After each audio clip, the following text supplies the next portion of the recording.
Welcome class, myself Professor D.S. Rai, Professor Department of Civil Engineering, BBD ITM Lucknow. Today we will cover a course KCE 076 Urban Transportation Planning, in which we will cover today is urban form. It is a lecture 9. References that I have taken: Chakravarti Partha, and Das Animes, Principle of Transportation Engineering, Pepas Costa, CS, and Prevendius, PD, Transportation Engineering and Planning, Kadiali, LR, and Lal, NV, Principle and Practices of Highway Engineering, Neptel, and some material has been taken from internet. The content today we will cover are urban form, model of urban structure, kind of urban form, origin of urban form, global urbanization, demographic trends, rural to urban migration, international migration, perspective about the urban spatial structure, urban spatial structure, structural element of urban form, urban spatial structure, urban sprawl, decentralization of activities, spatial constraint of urban transformation, and peri-urban areas. First of all, we will take up urban form. Urban form is the physical characteristic that make up, build up area including shape, size, density and configuration of settlement. It can be considered at a different scales, from regional to urban, neighborhood, blocks and street. The scales at which urban form can be considered or measure includes the individual building, street, urban block, neighborhood and city. The urban form generally encompasses a number of physical feature and non-physical characteristic including size, shape, scale, density, land use, building type, urban block layout and distribution of green space. So, we can see here this is the urban form, and we can say here this is the density, and this is the housing building type, layout, here is layout, land use and transport, infrastructure and density. So, this is the urban forms. The model of urban structure including different type of people and to live in an urban area. The zones are concentric zone, sector, multiple nuclei modules. Urban form is recognized in two variations. First is organic. An organic urban form is one of the developed without centralized planning. Nobody tells about people where to put houses or where way the city gate should face. Then next is planned. First is organic, which has no planning at all, where the next is the planned. A planned urban form is a designed and coordinated. The way that the urban center grow, whether in an organic or a planned way, can tell us a lot about the attitude, relief, lifestyle and influence of the people who live here. In Lucknow, we can see the different type, type of the planned or organic cities or cluster, we can say, like Gomti Nagar, Indiranagar have a very well planned city. Of course, Aliganj and this Kapurthala, this area is also very much planned, but where we go about the Kalyanpur area, which is not a planned, and nobody knows or nobody give a direction to a owner to which way you have to open your gate. But in well planned city, this has been provided by the competent authority itself, which way we have to open our gates. The next is kind of urban form. Urban spaces are product of pure human innovation, reflecting the unique human ability to transform landscape to increase our chances of survival, happiness and comforts. The physical pattern, layout and structures that make up the urban center are collectively called as urban form. The origin of urban form. Our story begins up to 12,000 years ago during a period called the Neolithic Revolution. The period saw the earliest experiments with agriculture. Agriculture allowed people to stay in one place throughout the year and build permanent structure. So, this is the origin. Transportation and the urban form. Transportation has influence on the urban spatial structure and is shaping urbanization. Global urbanization is also very important nowadays due to communication or communication among the world. The total world is come in a very small, you can say a very small, like a small city. We can sit here in the plane and the next day we will be in New York. So, this is the communication system, improved communication system that gives the urbanization, shape of urbanization. So, urbanization has been one of the dominant economic and social changes of the 20th century, especially in the developing world.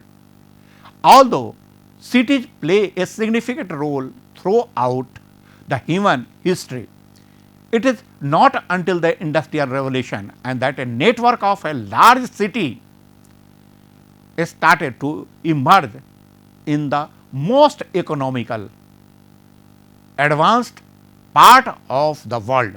Since 1950, the world urban population has more than doubled to reach nearly 4.2 billion in 2018, about 52.2% of the global population. The urbanization is a transition from the rural to an urban society. The demographic trends. The global urbanization is outcome of three main demographic features. First is a natural increase.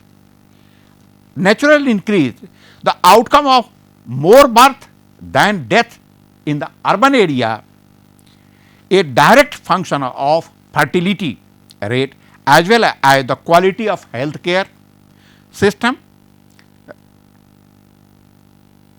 and lower death of infants. Phases in the demographic transition are commonly linked with urbanization rate, with the peak growth year corresponding to large differences between the birth and the death rate. Rural to urban migration. Rural to urban migration today it enhanced to 40 to 60% of urban growth. Migration indoors since the beginning of the industrial revolution in the 19th century. The first look place massive in the development of world in the first half of the 20th century, and then in the developing world since the second half of the 20th century. The factors behind the rural to urban migration may involve expectation to find the employment, improved agriculture productivity, which free rural labor or even political. The growth of international migration has been an important factor in the urbanization of a major gateway city such as Los Angeles, Miami, New York, London or Paris. The process tends to occur in the larger city, but there is a trickle down to cities of a smaller size. This is supported by the development in transportation system and even in the diffusion of air condition, allowing for settlement of in the high temperature area such as the Middle East. Urbanization involves a new form of employment, economic activities and lifestyle. So, we can see here this is the migration shape of migration, this is a dextroscopy here, there is the urban population and this is the rural population. Now, due to urbanization we can say here this is the metropolitan city, around metropolitan there are many urban area developed and the rural villages are now shifting to the urban in the shape of urbanization. So, we can see here this is the rural population and it is going on and mega polis 10 lakhs, this is the mega city developed in many part of the world. The perspective about the urban spatial structure from the dichotomy to continuum. The urban mobility problems have increased proportionally and this is associated with two outcomes. The first is the emergence of a network of mega cities that accounts for the most salient urban mobility challenges.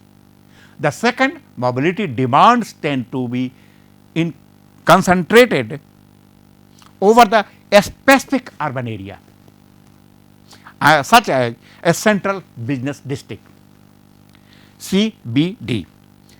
This also brings the question about the optimal city size, since technical limitations road utility services are there, not much of the impediment in the building very large city.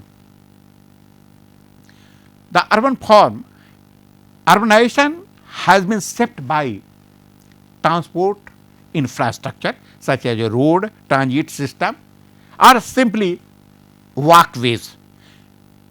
It is referred to as spatial imprint of and urban transport system as well as the adjacent physical infrastructure.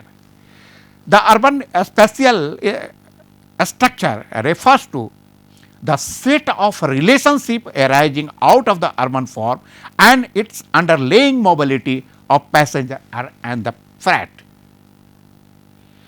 Now, considering transport development, the urban spatial structure can be categorized by its level of centralization and clustering. This is the two factors.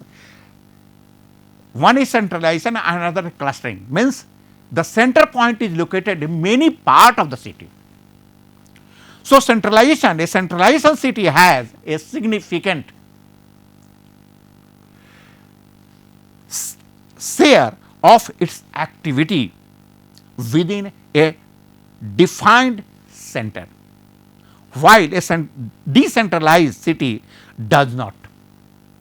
The clustering, a cluster of activity is therefore a concentration around a specific focal point, which tends to be transport infrastructure such as a highway, interchange, the transit terminals, and the smaller town that has been absorbed by the expansion of the metropolis. Even if the geographical setting of each city varies considerably, the urban form and spatial structure are articulated by two structural elements. One is node.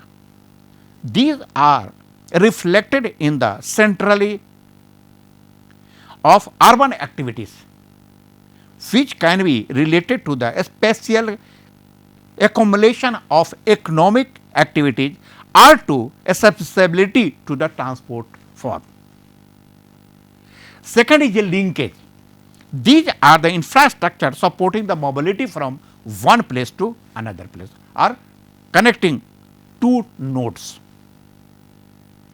Lowest level of linkage includes a street, which are defining the element of urban spatial structure. So, we can see here this is the element of the urban spatial structure. Here there is a transport system which comprises infrastructure, modes and users. These are the three parts of the transportation, the spatial imprints, and this is the spatial interaction.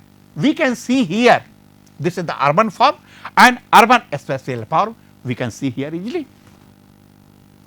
Now, come to the this is the urban spatial structure, this is the centralized urbanization we can see here, and this is the cluster, means this is the one cluster, this is the another cluster, this is the another cluster, this is the another cluster. So, clusters may be situated in different part of the city, whereas in the centralized, this is the centralized area where most of the activities or economic activities have been governed.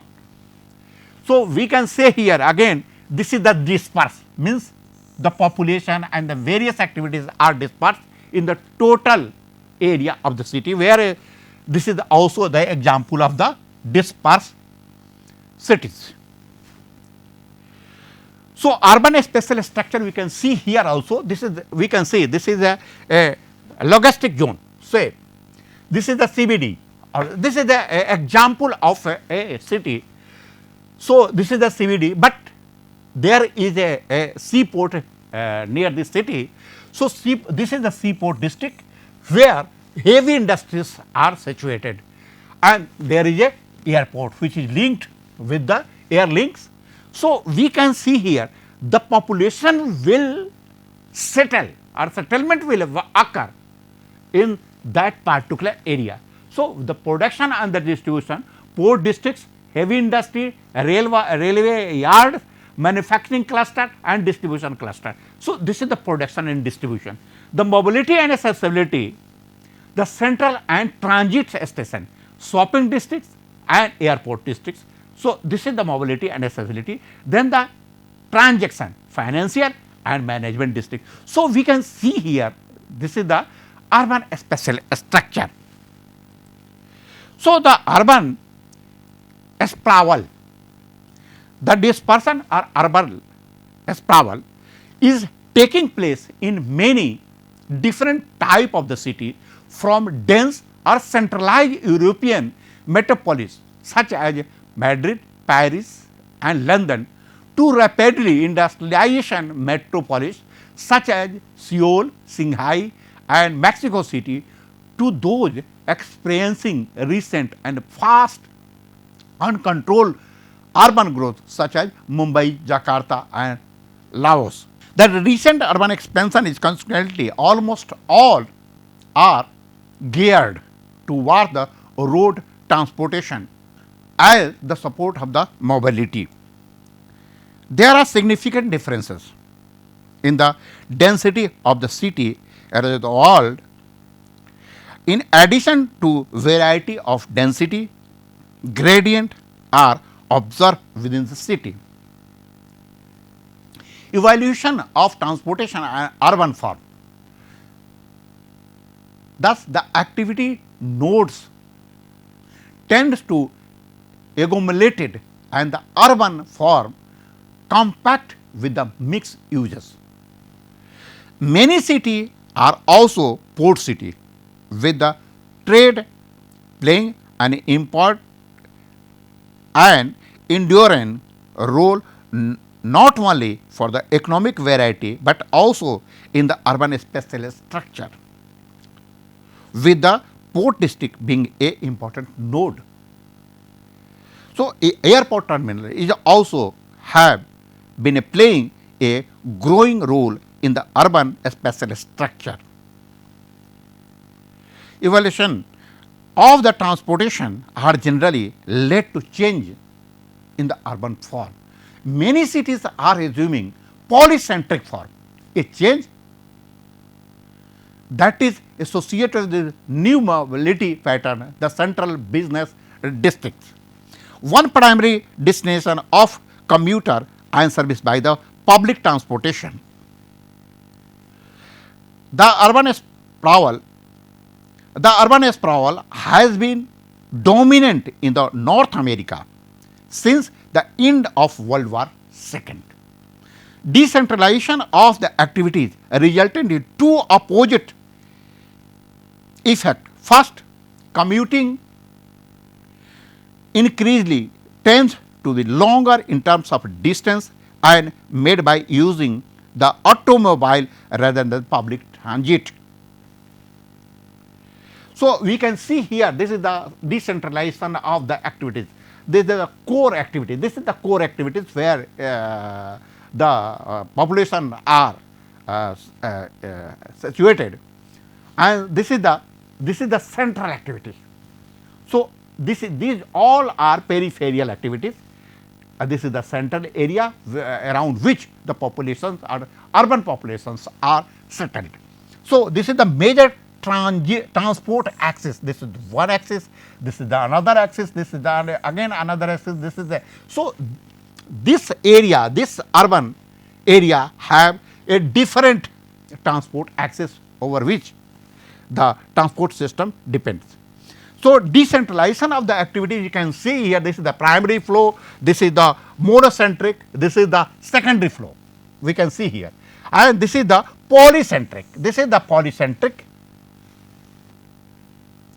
Now, decentralization of the activities we can see here such that this is the transit oriented, this is the hybrid city and the car dependency. So, we can see there this is transit cities, a bus and paratransit cities, this is the walking cities, the non-motorized transport, motorized city, traffic saturation, car city, etc. etc. This is the on x axis is the more urban mobility level, and the y axis this is the ownership of the passenger modes. So, we can see here the special constraint of the urban transportation. So, this is the amount of urban land allocated to a transportation is often correlated with the level of mobility. The pedestrian area refers to the amount of the space devoted to the walking. This space is often shared with the road, as a sidewalk may use between 10% and 20% of the road rights of way. The special constraint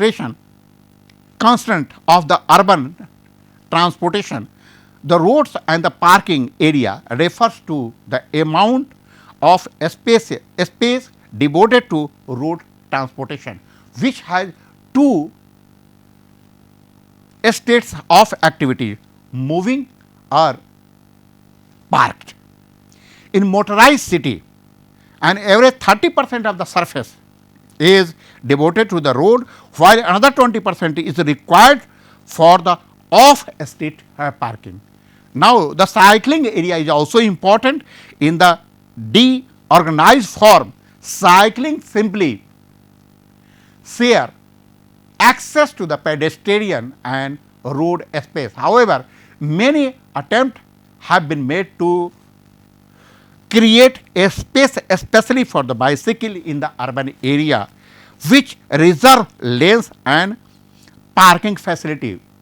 So, previously 5 to 10 years back, the government has given emphasis on the cycle track, and they have made many cycle tracks. Of course, that was in the Lucknow culture, it was not so implemented, but cycle track was constructed by many area of the city of Lucknow. Then the transportation and the urban structure. So, this is the expanding the transportation supply and by building a new highway and transit lines. The first is a type first.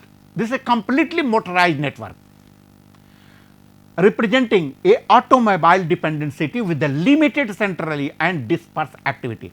The type second, weak center, representing the spatial structure where many activities are located in the periphery. Then the type 3, this is the a strong center representing the high density urban centers with well developed public transit system. And the fourth is the traffic limitations representing the urban area that have implemented traffic control and model preference in the spatial structure. Then the peri-urban areas, the extension and overextension we can see of urban area have created what may be called peri-urban area. They are located well outside of the urban core and the suburban area, but are within the reasonable commuting distance. They are termed as edge city, has been used to level a cluster of urban development taking a place in suburban setting. We can say Lucknow is presently Lucknow is a big city, but we can say many cities have been developed in nearby area like Barabanki. So, we can say Barabanki is the edge city of the Lucknow. So, like Unnao, like Raebareli, like Sitapur, means these districts are now satellite town of the this Lucknow. So, they are called peri-urban area and the cities are called edge city. So, this is the end. So, thank you very much. Thank you.